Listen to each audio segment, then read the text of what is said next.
Hello, this is the third reading video by Sudie.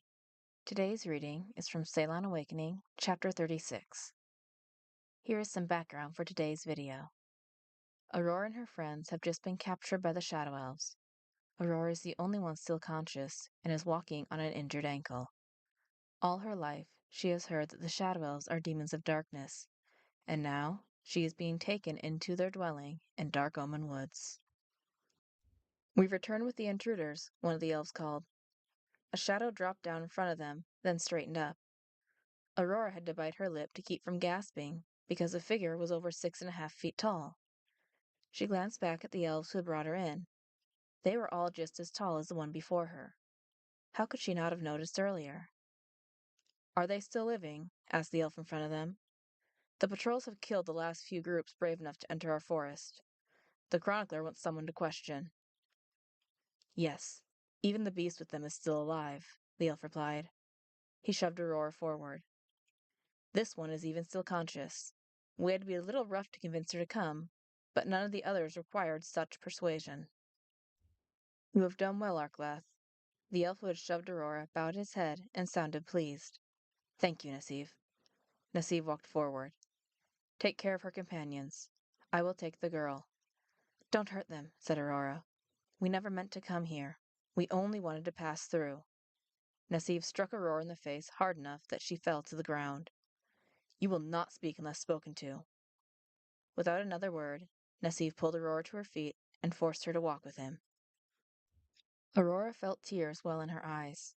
She was pretty sure her ankle wasn't broken, but it was still swollen and hurt a lot to walk on. With every step, she was finding it harder to keep walking.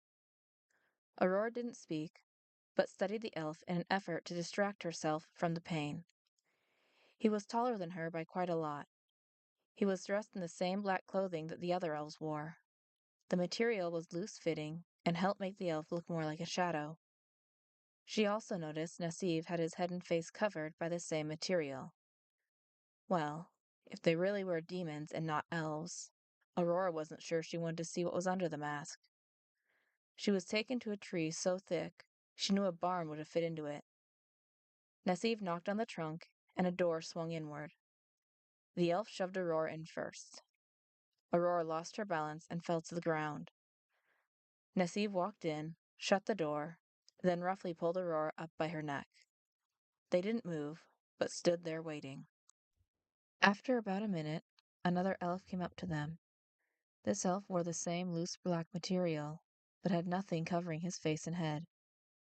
His looks startled Aurora, because she'd been expecting to see dark hair, skin, and eyes, but this elf didn't have any of those. Her second guess would have been to see some kind of demon with glowing red eyes, but that description did not fit either. His hair was whiter than snow, his skin was so pale it was almost truly white, and his eyes were dark mahogany. Even the expression on his face was nothing like what Aurora would have expected, because it was not cruel in any way. The elf looked calm. The only thing she was not shocked to see were his pointed ears. Katrina had always made her picture dark beings with glowing eyes, but the elf standing before her did not look like a demon. In fact, if it hadn't been for his pointed ears, he could have easily passed for a tall, pale human. The elf crossed his arms and looked down at Aurora before speaking to Nassif. "I thought our reports were of two Valkyrie, a dwarf, and his mount." The elf's voice was nothing like Aurora expected it to be. It was calmer than a clear summer day. Where did she come from? "The human was also with them, Wolvow. It seemed she was the leader," Nassif replied. Wolvow laughed. "A human lead two Valkyrie and a dwarf? Surely you are joking. She looks to be a child still." That made Aurora angry. She'd been through too much on this journey to be called a child by anyone. When Nassif assured Wolvow he was not joking, the other shook his head. "I'll take her to Kanash. Are her companions still living?" Nassif nodded. "Yes, they are being secured as we speak." "Then go ensure they cannot escape." "One thing before I leave. This one," Nassif shoved Aurora forward hard enough to make her fall, "has an injured ankle. I don't know how bad it is, but she doesn't walk well on it." Aurora pushed herself into a sitting position, then looked up, expecting to hear Wolval talk about her the same way Nessiv and Arkleth had.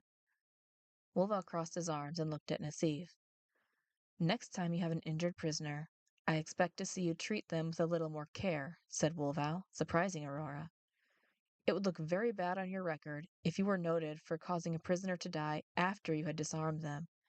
It might even cost you the position as captain of the Shadow Guards." "My apologies. I had not thought of that," said Nessiv as he bowed, then turned to Aurora.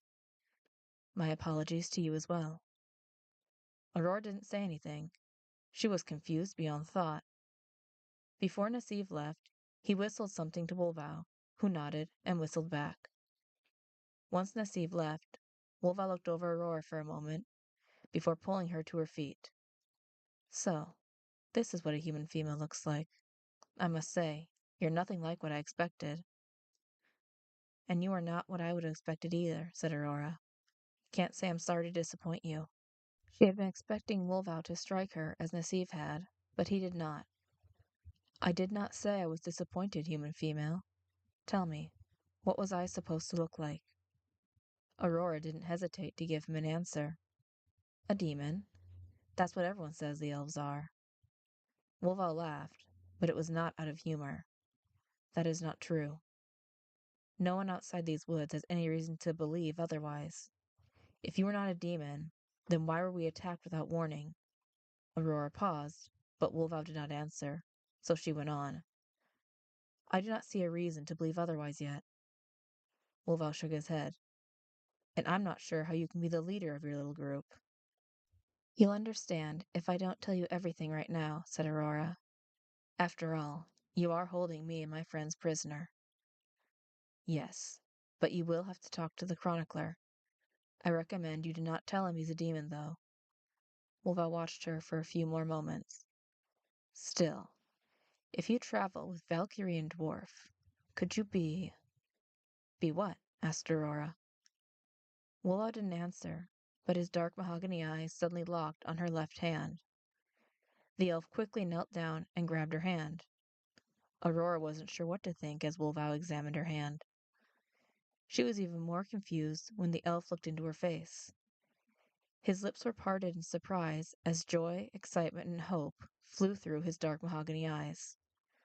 When he spoke again, Wolval's voice held the faintest hint of hope. "Come, Kanish is waiting. We shall discuss this with him." I hope you enjoyed this reading from Mark Brikyif, Saylon Awakening.